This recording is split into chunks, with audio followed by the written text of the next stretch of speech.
You want to know what might be the easiest fruit to grow ever? Stay tuned.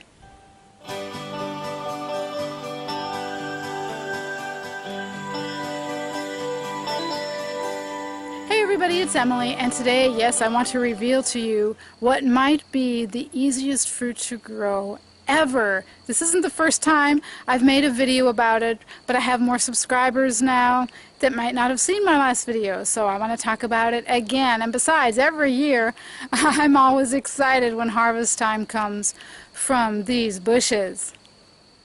I am talking about gummies. G-O-U-M-I-S. I have two different varieties of gummies here. Let me show you. These are smaller, and I can't remember the names right now. If I find them, if I figure it out, I'll annotate it right below.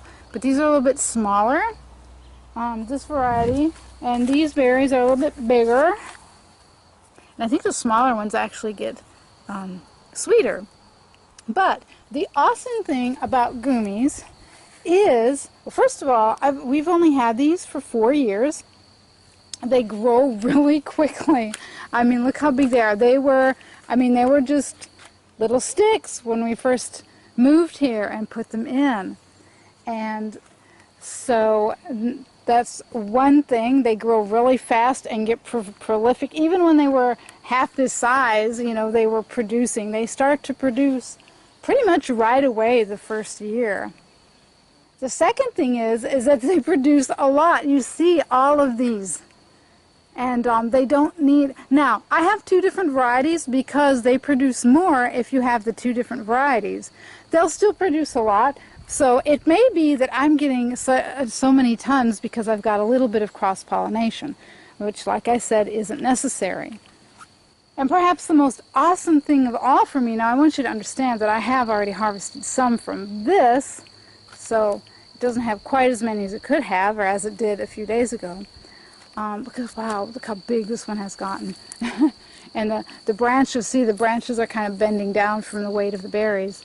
But my favorite thing is that these bushes do not get fungus. Generally speaking, I think I saw something on one or two of the bushes last summer, but it was in the summer, it was well after harvest time. And I particularly remember this bush, and look at it. Does it look sick at all? No. So it'll get, you know, it might get some fungus on the leaves or whatever later in the summer, but then you know, they lose their leaves, but they're deciduous. They lose their leaves from the winter. It came back, you know, no sign of illness, berries everywhere. So this is a perfect thing to grow if you live in a high humidity climate like we do. The other cool thing about gummies is that they actually fix nitrogen into the soil. They don't suck all the nutrients back, they actually help put nitrogen in. So it's actually recommended by the permaculture gurus to have gummies planted around your garden or orchard to help fix the nitrogen. That's actually where I first heard of them. I was listening to somebody talk about permaculture and the different things to grow. Now, there are two potential big problems. Not big, the one isn't big. The one, you know, there are two problems that might be a problem, maybe not. It depends on what you want to do with them. But let's start first, let's talk first about the bush itself. Every once in a while, there's a thorn. Let's see if I can find one. So there's a danger in poking yourself. Like here. See that thorn right there? Every once in a while, there's a thorn. So you have to be careful when you're harvesting. You know, you can get scratched. I scratched my finger the other day. It's not like picking from a thorny blackberry bush. It's not that bad, but you do have to be careful. The second thing is, and the unfortunate thing, I think, is that these are sour. Now, if you let them get overripe, they will get sweet, okay? I know that from experience, but let me put, that one might be ripe. Let's pick that up. You know they're really ripe when they just come off the stem like that. You hardly have to pick them. But generally speaking, they're sour. And most people who grow gummies and harvest gummies, they will either make juice or jams and jellies out of gummies. I just throw them raw into smoothies. A small amount, because too much and it makes the smoothie sour. That's not something everybody wants to do, because when you do that, they kind of leave a little bit of stringy texture inside the smoothie. Let me show you something. I'm going to eat this one, I'm going to tell you how it tastes, and I'm going to show you the pit.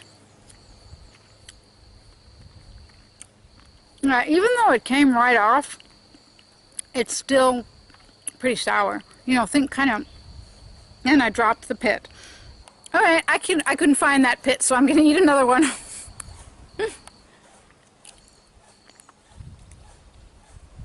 There we go.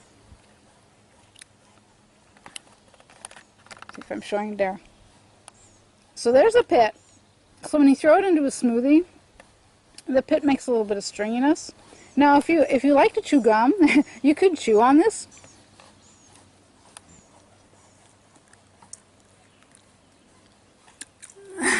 It's not soft like gum. Well, it is technically edible, but it's not nice to eat by itself. So, if you only want to grow sweet fruits, the gummy wouldn't be for you.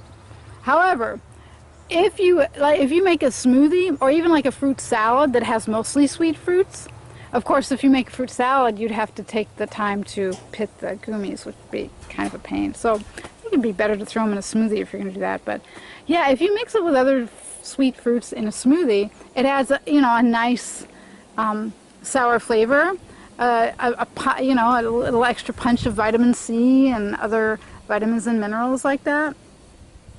So then the question is, where can you grow gummies? What's the best climate for gummies? I'll annotate that in this video because I don't know right offhand. We live in U.S. growing zone 7A. And I think there's a pretty good range where you can grow gummies, but like I said, I'll just put it in the video. So there you go. If you want to feel successful with your fruit growing endeavors, gummies are it. Oh, the other thing now, there's one more caution.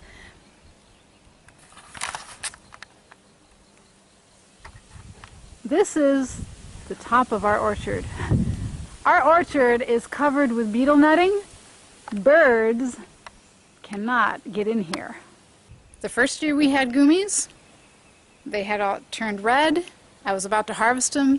I came back the next morning.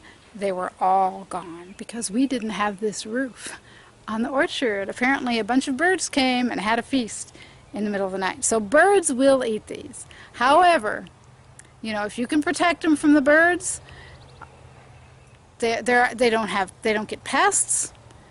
For the most part, they don't get fungus. They put nitrogen into the soil. They're nutritious. Gummies.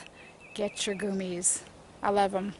Thanks a lot for watching this video. If you enjoyed it, share it and give it a thumbs up. I'll see you for the next video. In the meantime, take care and happy growing.